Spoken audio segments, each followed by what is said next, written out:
নমস্কার বন্ধুরা, রিক্তা রান্নাঘরে সবাইকে স্বাগত। আজকের রেসিপি বাঙালিদের সবথেকে প্রিয় চিংড়ি মাছের মালাইকারি। চলুন আমি কি করে বানাইছি দেখুন। চিংড়ি মাছটার মধ্যে একটু নুন হলুদ মাখিয়ে নিচ্ছি।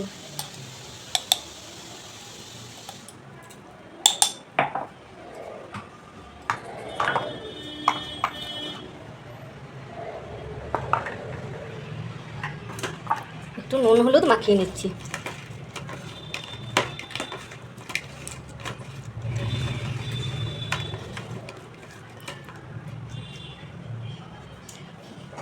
এবার একটা আমি কড়াই চাপিয়ে দিচ্ছি।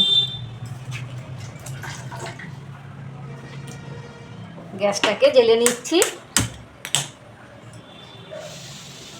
দিচ্ছি পরিমাণ মতন সর্ষের তেল। তেলটাকে ভালো করে গরম করে নেব। চিংড়ি মাছ তেল গরম হয়ে গেছে, চিংড়ি মাছ ভেজে নেব।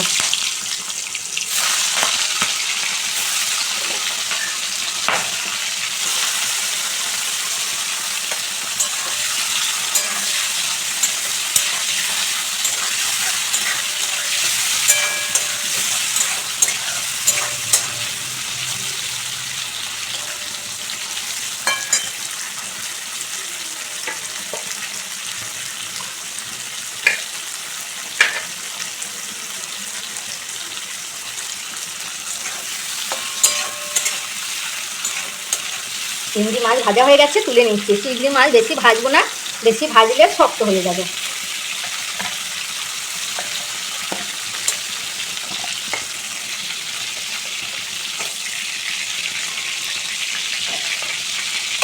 ওই তেলে দিয়ে দিচ্ছি গোটা গরম মশলা।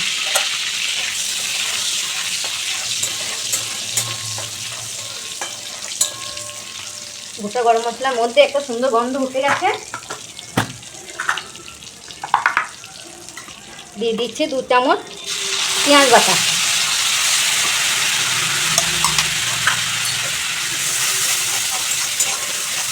পেঁয়াজ বাটাটা 1 মিনিট ভালো করে নাড়াচাড়া করে নিচ্ছি।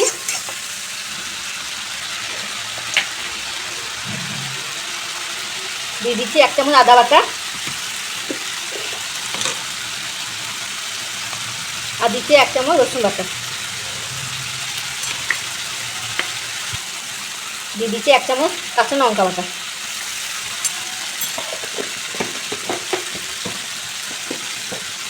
সব কিছু মশলা ভালো করে কষিয়ে নেব।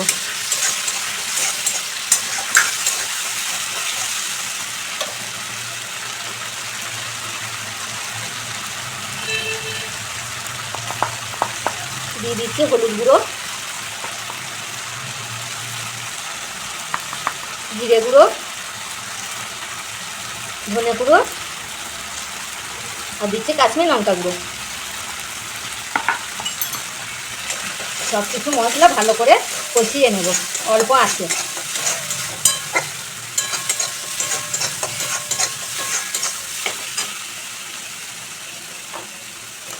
একটু জল দেবো বন্ধুরা, জল দিয়ে মশলাটা ভালো করে কষিয়ে নেব। মশলা যত কষানো হবে তত চিংড়ি মাছের মালাইকারি খেতে ভালো হবে।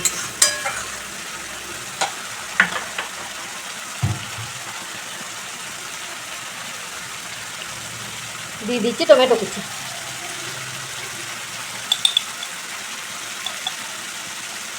চিংড়ি মাছটার মধ্যে আমি নুন দিয়েছিলাম, তাই পরিমাণ মতো নুন দিয়ে দিলাম। এবার সব কিছু ভালো করে কষিয়ে নেব। দেখুন মশলা ভালো করে কষানো হয়ে গেছে।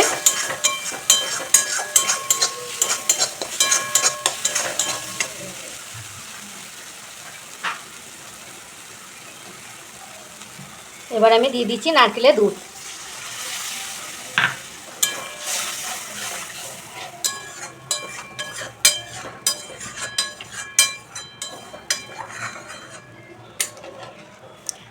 আমি একটু নুনটা দেখে নেব বন্ধুরা।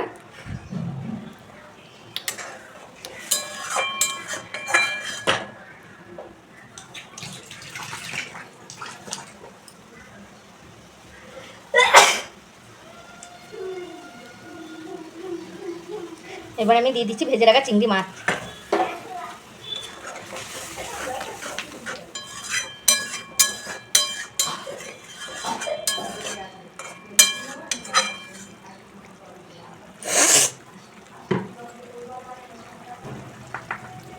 আমি এই টাইমে একটু গুঁড়ো গরম মশলা দিয়ে দিচ্ছি। গুঁড়ো গরম মশলাটা দিলে মাছটার মধ্যে ঢুকে যাবে, খুব সুন্দর খেতে হবে, খুব সুন্দর খেতে ভালো লাগবে, গন্ধটা পুরো ঢুকে যাবে।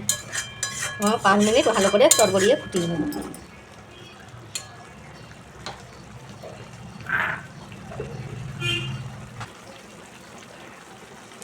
পাঁচ মিনিট হয়ে গেছে বন্ধুরা।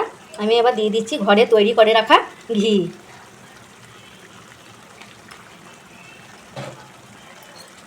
এবার আমি নামিয়ে নেব বন্ধুরা। যদি রেসিপিটা ভালো লাগে অবশ্যই কমেন্ট করে জানাবেন। কমেন্ট করে জানালে ভিডিও বানাইতে ভালো লাগে। আর একটা লাইক করবেন, সাবস্ক্রাইব করবেন আর আমাদের পাশে থাকবেন। নমস্কার বন্ধুরা, আবার কোনো নতুন রেসিপি নিয়ে আসবো। হয়ে গেছে, আমি নামিয়ে নিচ্ছি।